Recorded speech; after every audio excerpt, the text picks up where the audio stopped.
There are two significant features that I want to see in Raid Shadow Legends in 2026 that not only massively help out new players, but veteran players alike.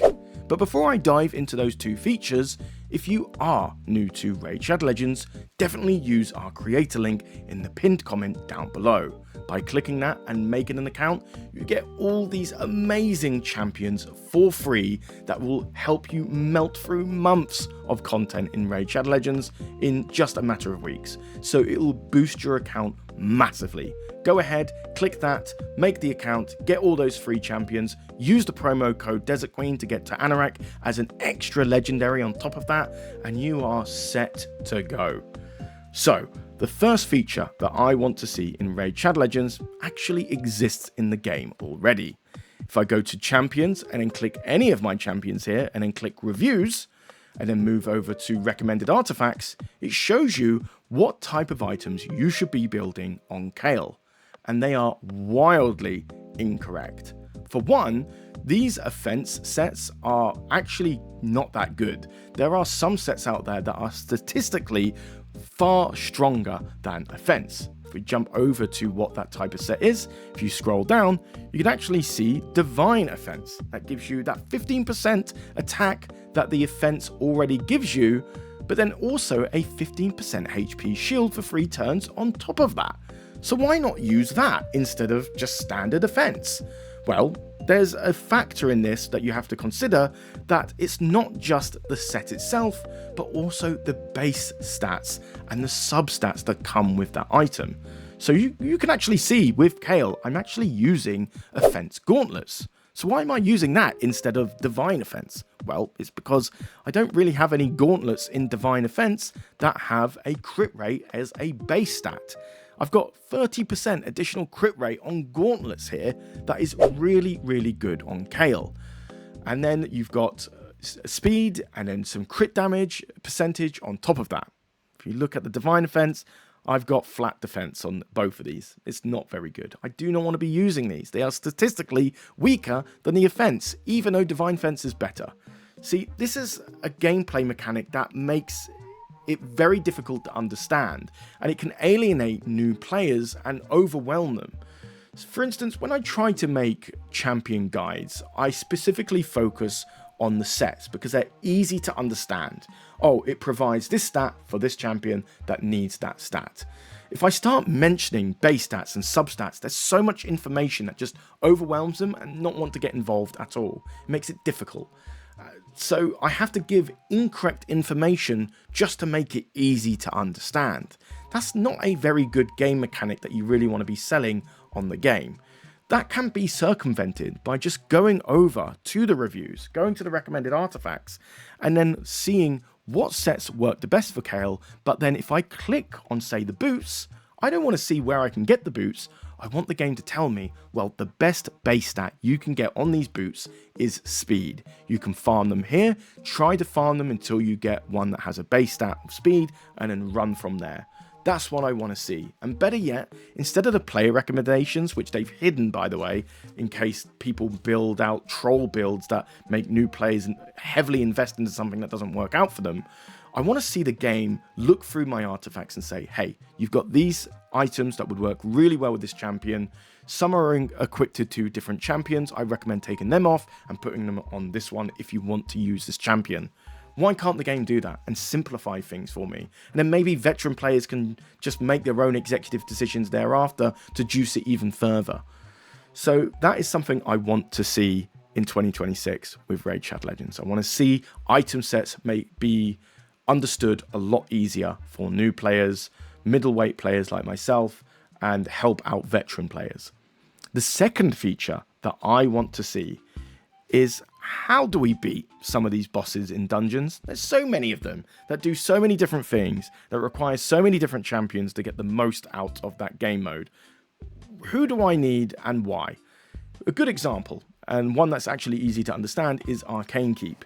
If you go into any one of these stages, you can see the boss guide on the right hand side, which I'm sure many people are not clicking on because all the important buttons are on the left side and you've got this one single one on the right.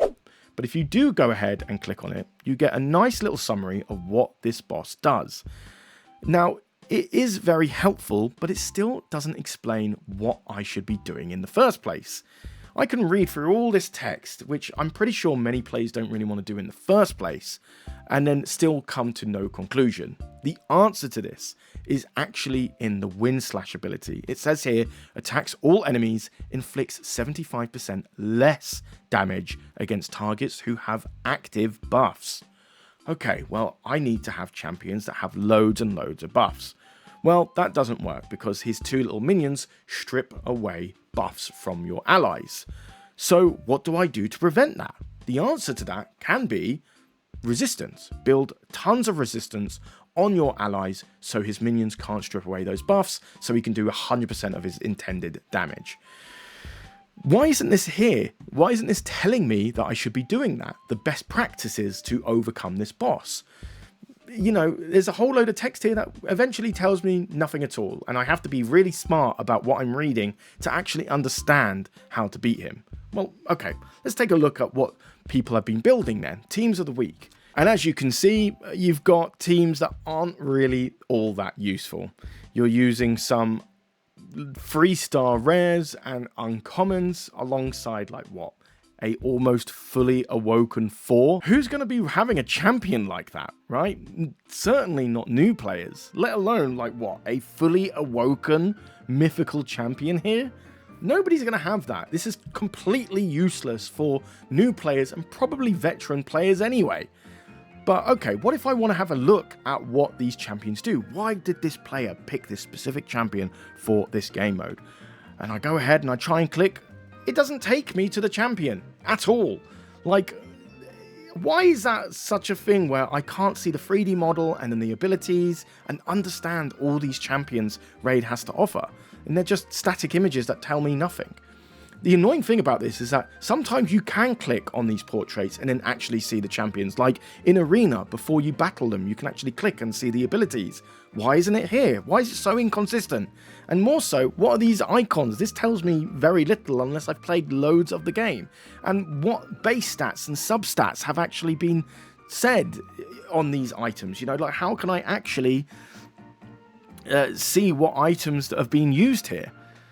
And then finally, like, why can't I just have this feature look at all the champions that I currently have and say, you know, statistically, this is your best team you could use against the Arcane Guardians. So go ahead and try and level up those champions, because if you want to get to stage 20 on this game mode, you want to have this champion ready to go.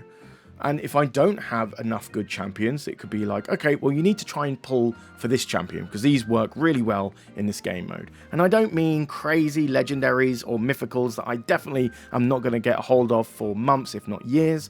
I want to see some of the really good epics and rares that are kind of built for these game modes. We made a video about how some of these rares that you can pull from mystery shards are actually phenomenal against the likes of the Magic Keep or the Spirit Keep, where you can strip away their shields or reduce their healing. Show me those champions. Have me want to chase some rares and epics before I get to the legendaries. That's a feature that would be so useful for new players and veteran players as well, just to understand like how can I optimize against this game mode the best I possibly can. So those are the two features I want to see in Raid Shadow Legends in 2026. I think they really help out new players and veteran players together. I know a few other YouTubers have explained that they want to see some features where you can filter items by level, or being able to mass upgrade a bunch of items to level 4 to see what substats you can roll. These are really helpful stuff, but I want to see these two features that I mentioned in the game first, because they're going to help new players and veteran players together. But what do you think? Maybe you disagree with me and I'm missing a feature here that should definitely be added into the game ASAP. If you have a feature like that in mind, let me know in the comments down below. But besides that, guys, I've been Charlie, you've been watching Bovine Raid, and I will see you in the next video. Take care, guys.